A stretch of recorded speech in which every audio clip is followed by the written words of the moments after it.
Okay, let's dive into a really fascinating story. It's all about a single painting, a prince, and two nations squaring off in a legal battle that went all the way to the world's highest court.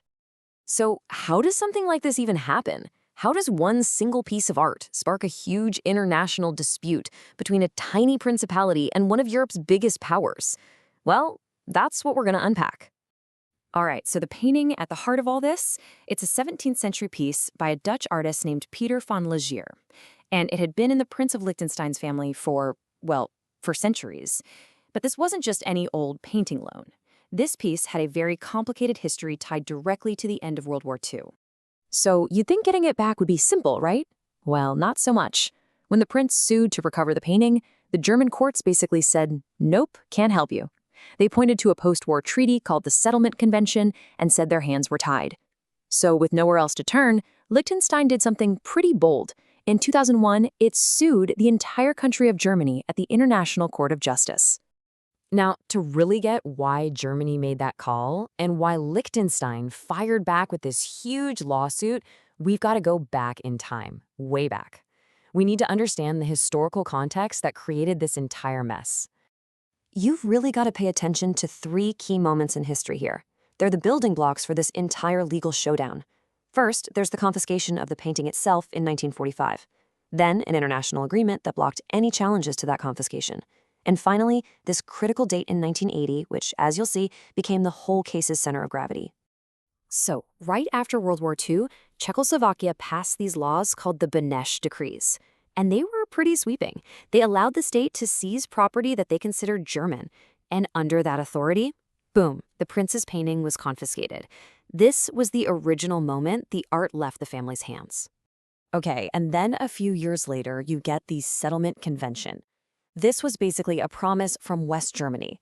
They agreed to block any lawsuits in their own courts that tried to challenge these kinds of post-war seizures of what they called German external assets. And this is the convention the German courts pointed to in the 90s when they turned the prince away. And that brings us right to the absolute heart of the matter for the International Court. Was this whole fight a relic of the past, something from the 1940s? Or was it something brand new, kicking off in the 90s?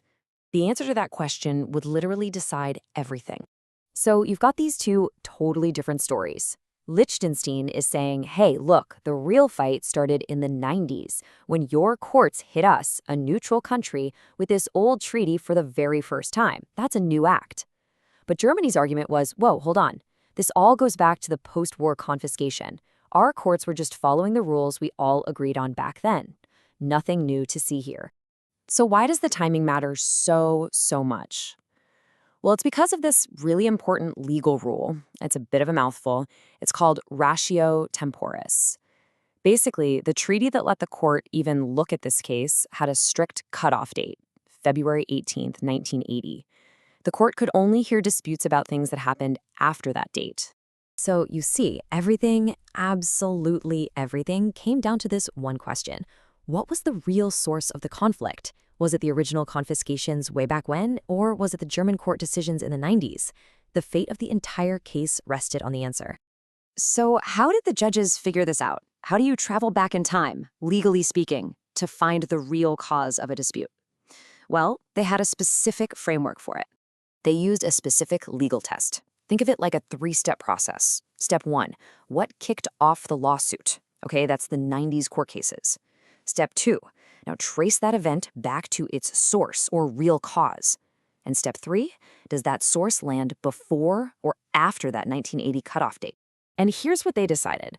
The court concluded that, yeah, the lawsuits in the 90s were the trigger, but the real cause, the deep root of the problem, was the Beneš Decrees and the Settlement Convention, both of which happened decades before that 1980 deadline.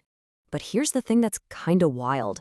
Before this case, German courts had never applied the Settlement Convention to property from Liechtenstein, which, remember, was neutral in the war.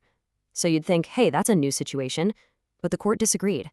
They said it wasn't a new situation in the eyes of the law, just an old one that was finally coming to a head. But hold on, the story isn't over, because this decision was anything but unanimous. In fact, it was pretty controversial, even among the judges themselves. So the final vote was 12-4. I mean, that's a clear win for Germany's argument. But having 4 of the world's top judges disagree, that's a big deal. It shows there was a major split in how they saw the case. And those dissenting judges, they did not hold back. As one of them, Sir Franklin Berman, put it, he felt that Liechtenstein's claims deserved a hearing. Basically, they were saying the court shut the door way too soon. Their whole point was this: the moment Germany's courts in the 90s decided to apply that old treaty to a neutral country's property, that was a brand new event. It created a totally new situation. For them, the real dispute was Germany's modern-day actions, and those were clearly after the 1980 cutoff. So where does that leave us after all that legal back and forth? What did the final judgment actually mean? What was the ultimate takeaway? Okay, so the court said, yes, there's definitely a dispute here, no question about that. But then they asked, can we hear it? And the answer was, no, we can't, all because of that 1980 rule. So the final judgment was simply, case dismissed. And this is maybe the most important thing to understand. The court did not rule on who actually owns the painting.